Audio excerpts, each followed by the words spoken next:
Assalamualaikum warahmatullahi wabarakatuh. Kembali lagi ya, kita bertemu. Kali ini, Bang Bet akan membawakan sebuah cerita yang cukup viral di tahun 2023 kemarin.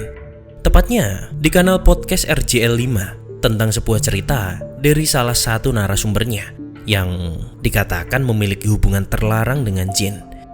Dikatakan juga, hal itu bahkan sampai bisa merusak hubungan pernikahannya karena sosok jin itu terus-menerus datang ke dalam mimpinya.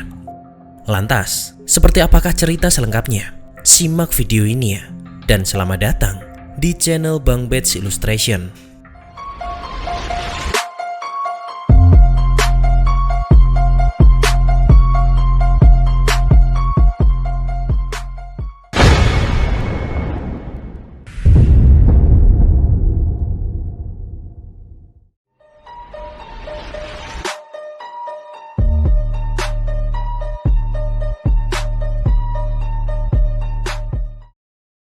Cerita dimulai pada awal tahun 2008 ketika Echa masih duduk di bangku SMA.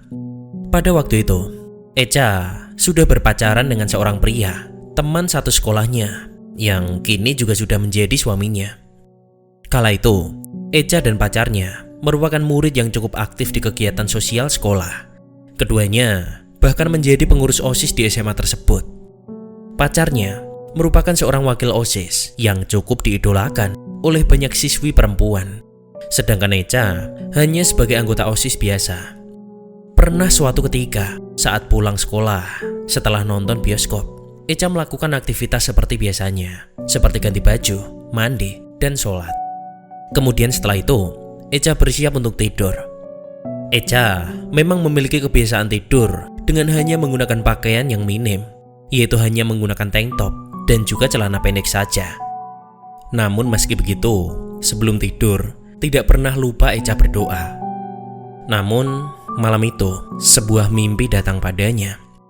Echa bermimpi jika dia sedang berada di suatu taman pada siang hari dengan cuaca yang tidak terlalu terik. Di taman itu, Echa didatangi oleh seorang pria berparas tampan yang sama sekali tidak ia kenal. Di pertemuan itu, tidak ada percakapan sama sekali. Yang ada hanya saling bertatap mata dan saling melemparkan senyum. Tak lama kemudian, pria tersebut menggandeng tangan Echa dan mengajaknya berjalan-jalan di taman. Entah kenapa, di dalam hati Echa muncul perasaan bahagia. Saat terbangun, rasa dari bekas genggaman itu pun juga masih bisa Echa rasakan. Seperti hal itu memang benar-benar terjadi malam itu. Dan malam itu juga merupakan pertama kalinya Echa mendapati mimpi semacam itu. Beberapa hari kemudian, Echa memimpikan hal yang sama lagi. Namun, kali ini agak berbeda dari sebelumnya. Kini, Echa berada di sebuah rumah yang besar dan megah. Di rumah itu, Echa bertemu dengan pria tampan yang lain, yang kemudian mengajaknya berciuman. Setelah terbangun dari tidurnya, dan saat mengingat mimpi itu, perasaan Echa begitu sangat bahagia. Kemudian, mimpi itu berlanjut saat kenaikan ke kelas 3. Dan disinilah, untuk pertama kalinya, Echa bermimpi untuk diajak berhubungan badan. Paras dari sosoknya yang tampan membuat Echa tak bisa menolak ajakan itu. Dan kembali lagi, saat terbangun dari tidurnya, apa yang tadi dimimpikan terasa sangat nyata. Kemudian mimpi seperti itu terus-menerus muncul hingga bisa sampai 2 atau 3 kali dalam seminggu. Dan semenjak saat itulah hubungannya dengan sang pacar menjadi tak baik.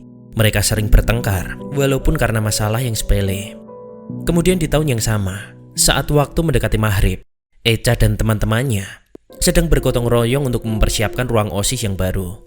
Dan ketika sedang mengecat ruangan, untuk pertama kalinya Echa melihat sosok makhluk halus yang bukan berasal dari mimpinya. Sosok itu memiliki ciri-ciri hitam, tinggi, dan juga berukuran besar. Echa hanya bisa terdiam, terpaku ketakutan. Kemudian setelah selesai kegiatan OSISnya, Echa pun segera pulang dan tidur dengan mimpi yang sama. Walaupun tempat dan pria yang ditemuinya selalu berbeda-beda. Di setiap mimpinya, Echa juga selalu berhubungan badan hingga mencapai batas klimaksnya. Dari situ, kejadian aneh mulai bermunculan. Pernah satu waktu pada saat jam pelajaran, tiba-tiba Echa mengalami kerasukan. Tak sampai di situ, kerasukan itu menyebar ke teman-teman sekitarnya hingga menyebabkan kerasukan massal di sekolahnya. Di luar kendalinya sendiri, Echa mengamuk hingga marah-marah. Bahkan ada salah satu temannya yang sedang mengalami kerasukan juga, sampai hampir mau melompat dari lantai 2 gedung sekolah itu. Namun untungnya dapat diselamatkan oleh sang guru. Mimpi bertemu dengan pria tampan dan berhubungan badan ini terus berlanjut sampai masuk ke bangku kuliah. Selama mengalami mimpi-mimpi itu juga, Echa tak pernah cerita ke siapapun, termasuk ke pacar dan keluarganya. Karena memang menurutnya itu adalah suatu hal yang tabu dan tak layak untuk diceritakan. Namun di lain sisi, Echa juga berkata kalau dia sangat menikmati mimpi itu. Pernah satu ketika pada masa kuliah, di dalam tidurnya Echa bermimpi kalau dia sedang menghadiri sebuah pernikahan di sebuah gedung lengkap dengan suguhan prasmanannya.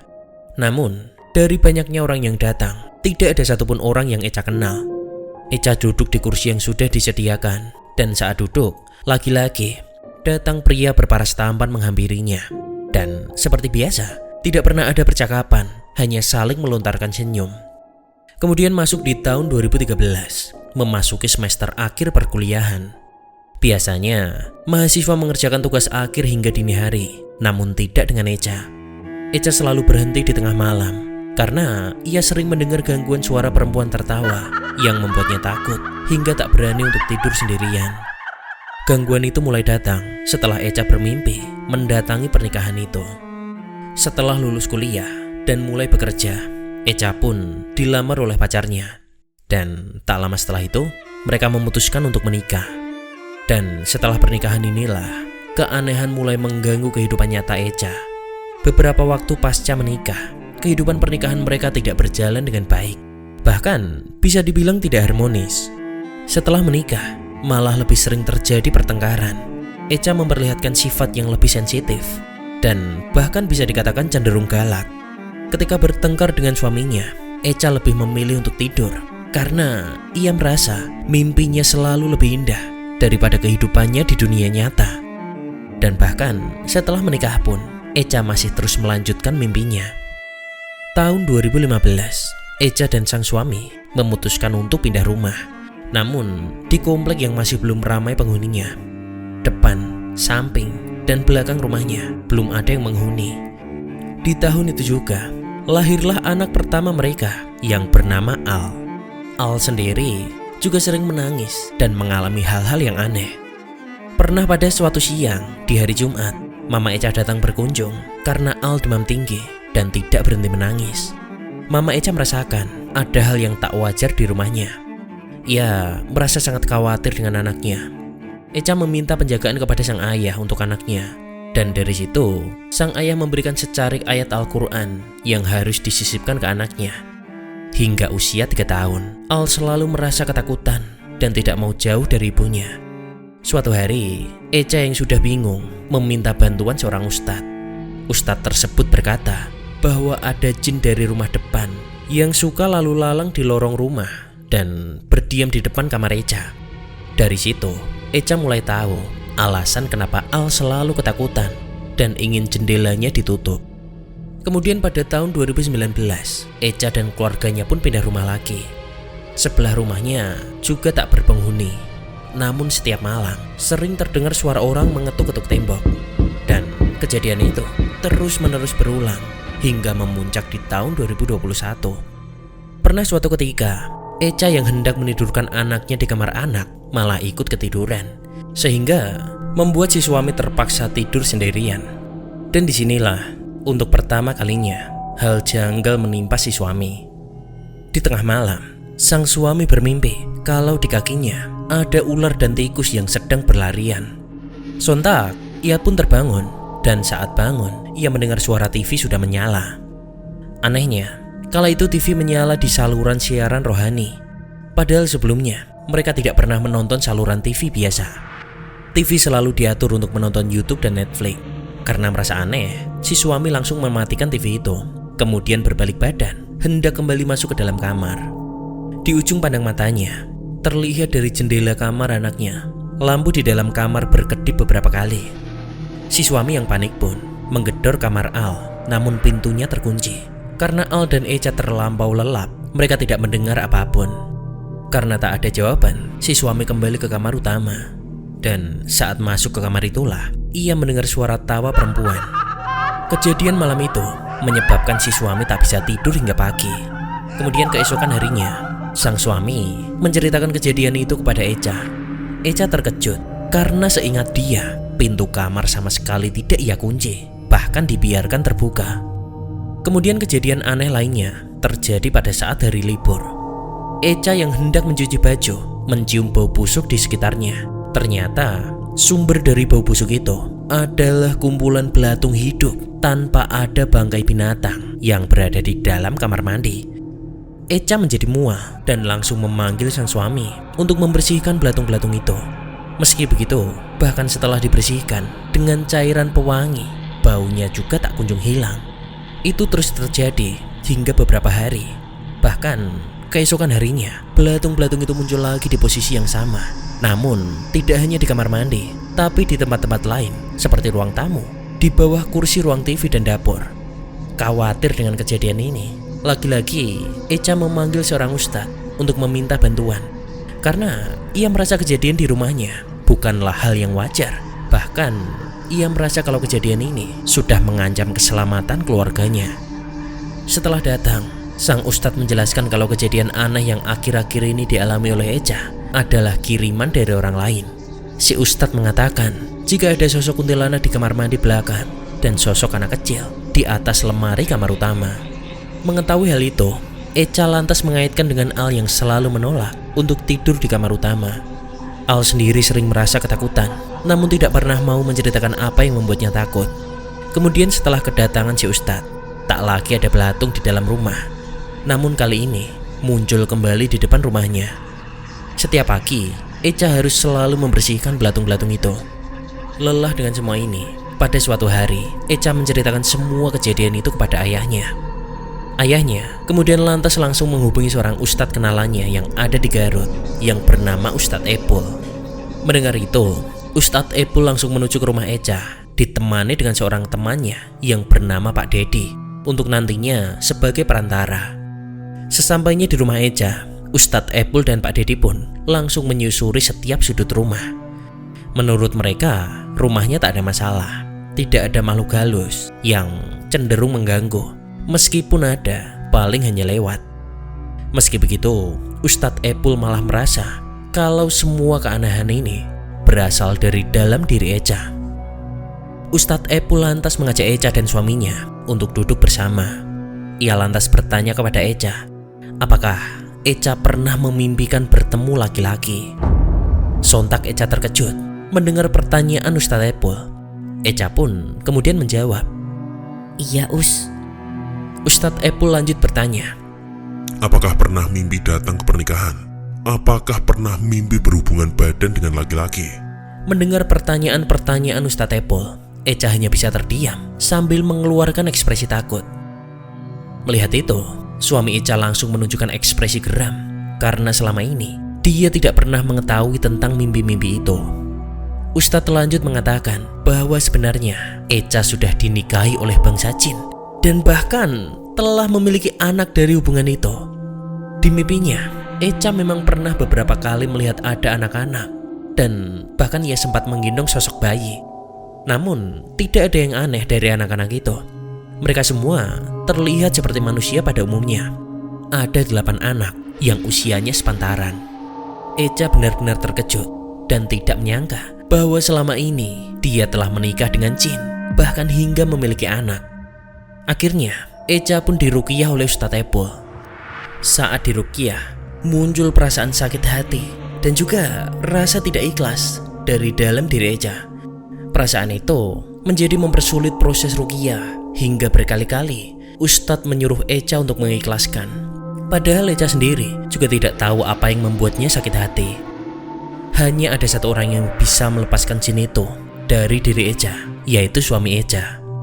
Dengan dipandu oleh Ustadz, sang suami memegang tangan Echa sambil mengucapkan ikrar bahwa Echa sudah menjadi istrinya dan bahagia bersamanya. Jin yang selama ini menyukai Echa juga telah pergi. Dan tiba-tiba saja Echa menangis terseduh-seduh. Setelah diruqyah, Echa sudah tak pernah lagi mimpi bertemu hingga berhubungan badan dengan pria-pria lain. Belatung-belatung itu juga sudah tak pernah lagi muncul. Kini Echa dan keluarganya bisa hidup dengan bahagia. Nah, buat teman-teman yang penasaran, cerita ini juga sudah diangkat menjadi sebuah film yang akan tayang pada 16 Januari 2025 di bioskop seluruh Indonesia.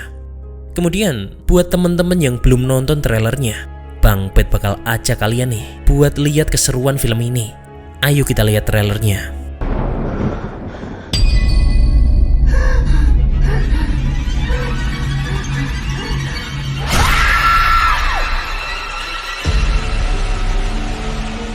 Nikah 3 tahun kerjaannya ribut terus. Males pulang karena takut merasa gagal jadi suami, membuka diri kepada istri.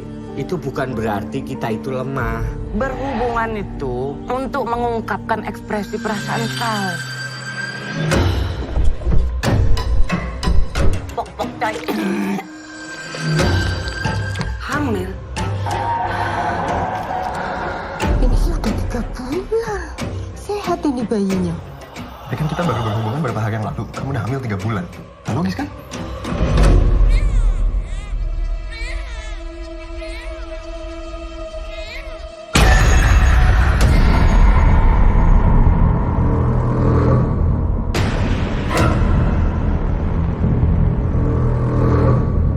Jinda Sim paling suka mempengaruhi perempuan yang sudah berumah tangga. Dia selalu memberikan bisikan-bisikan yang membuat sang perempuan menjadi emosional. Tujuannya adalah Dokter nggak percaya. Sekarang Ustadz juga nggak percaya.